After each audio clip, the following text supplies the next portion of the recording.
Assalamualaikum warahmatullahi wabarakatuh. Selamat pagi anak-anak kelas 11 SMK Sehat Insan Perjuangan.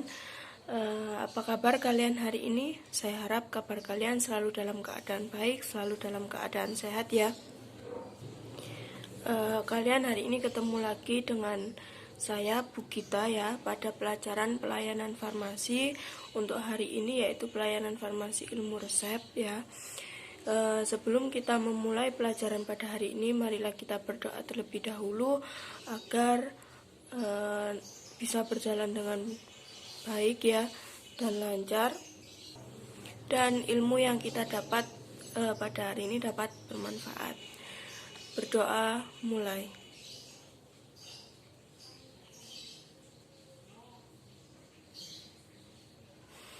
Berdoa selesai. Baik, untuk materi hari ini yang akan kita bahas yaitu tentang sterilisasi ya. Bab sterilisasi ini melanjutkan materi yang dari semester 1 kemarin. Sebenarnya ini kalian dapat di kelas 12 ya, tapi kenapa kok saya mapatkan di kelas 11? Soalnya materinya banyak sekali. Nanti di kelas 12 kalian tinggal mempelajari soal-soal untuk persiapan ujian akhir ya. Kalau sekarang kan AKM, kalau dulu ujian nasional. Itu untuk mempersiapkan itu, jadi kalian nanti di kelas 3 tinggal latihan soal untuk persiapan ujian kelas 3. Yang akan kita bahas pertama kali yaitu tentang pengertian sterilisasi. Apa sih sterilisasi itu? Jadi sterilisasi itu yaitu suatu proses untuk membuat ruang atau benda menjadi steril.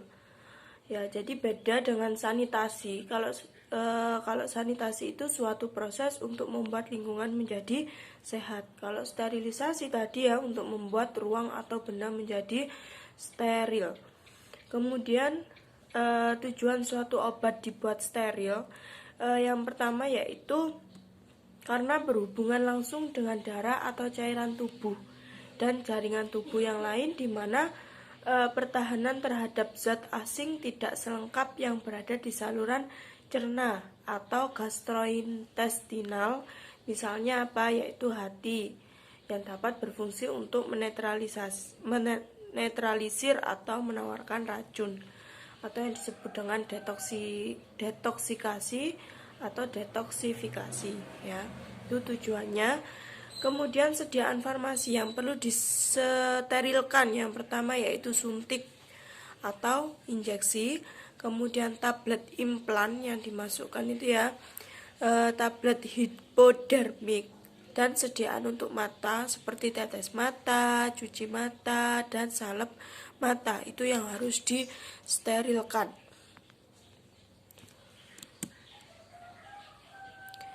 Kemudian setelah tujuan suatu obat dibuat steril, yang akan kita bahas ketiga yaitu cara sterilisasi. Ya, cara sterilisasi menurut FI edisi 3 itu ada 5. Jadi yang pertama itu menggunakan cara A, yaitu pemanasan secara basah, menggunakan otoklav. Otoklav itu alat pada suhu 115 derajat sampai 116 derajat selama 30 menit. Kemudian yang kedua yaitu menggunakan cara B dengan penambahan bakterisida. Yang ketiga cara C dengan penyaring bakteri steril. Kemudian yang cara D yaitu menggunakan pemanasan kering. Contohnya apa alatnya? Yang pertama yaitu oven pada suhu 150 derajat selama 1 jam dengan udara panas. Dan yang terakhir yaitu menggunakan cara aseptik ya. Kemudian cara sterilisasi menurut FI edisi 4.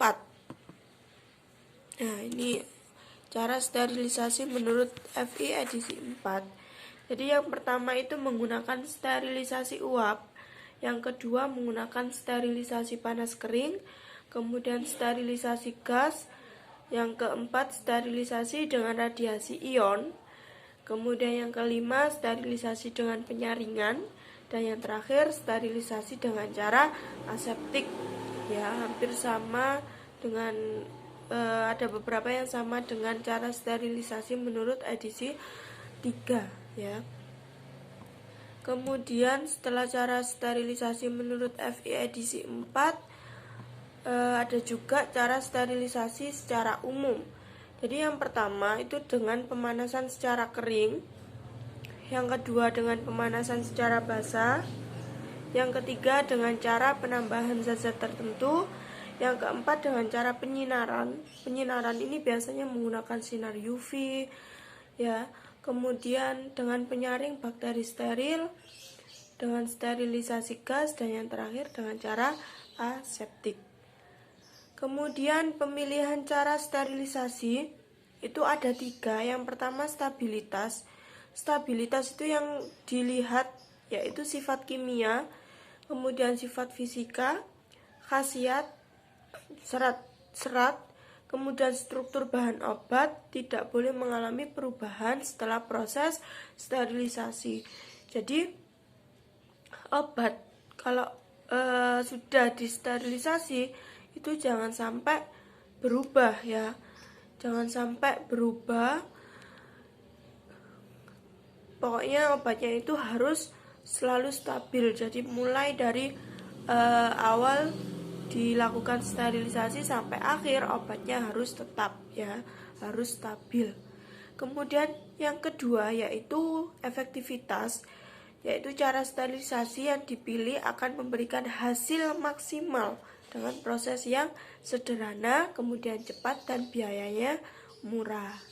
Kemudian yang ketiga yaitu waktu.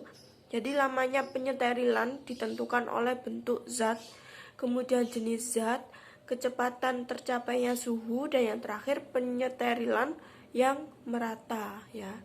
Jadi ketiga itu harus benar-benar dilakukan ya, harus dipilih dengan baik agar hasil sterilisasi dapat maksimal atau dapat tercapai ya. Kemudian yang akan kita bahas selanjutnya yaitu penjelasan. Saya jelaskan sedikit tentang pemanasan secara kering ya, sterilisasi dengan pemanasan kering. Jadi ciri-ciri pemanasan kering itu yang pertama, yang dipanaskan adalah udara kering. Kemudian yang kedua, proses pembunuhan mikroba berdasarkan oksidasi O2 udara. Yang ketiga, suhu yang digunakan lebih tinggi, kira-kira sekitar 150 derajat. 1 gram udara pada suhu 100 derajat jika didinginkan menjadi 99 derajat hanya membebaskan 0,237 kalori.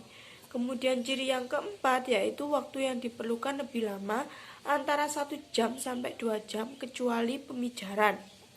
Dan yang terakhir digunakan untuk sterilisasi bahan obat atau alat yang tahan pemanasan tinggi. Kemudian sterilisasi dengan pemanasan secara basah ya, yaitu yang pertama ciri-cirinya jika yang dipanaskan adalah air menjadi uap air. Kemudian proses pembunuhan mikroba berdasarkan koagulasi, penggumpalan zat putih telur dari mikroba tersebut. Kemudian yang ketiga, waktu yang diperlukan lebih singkat, maksimal 116 derajat dalam autoklav. Kemudian dalam 1 gram uap air 100 derajat, jika mengembun menjadi 100 derajat membebaskan 536 kalori. Dan ciri terakhir yaitu digunakan pada sediaan injeksi dengan pembawa berair. Jadi untuk pemanasan secara basah ini biasanya digunakan untuk sediaan injeksi ya, dengan syarat yaitu pembawanya adalah air.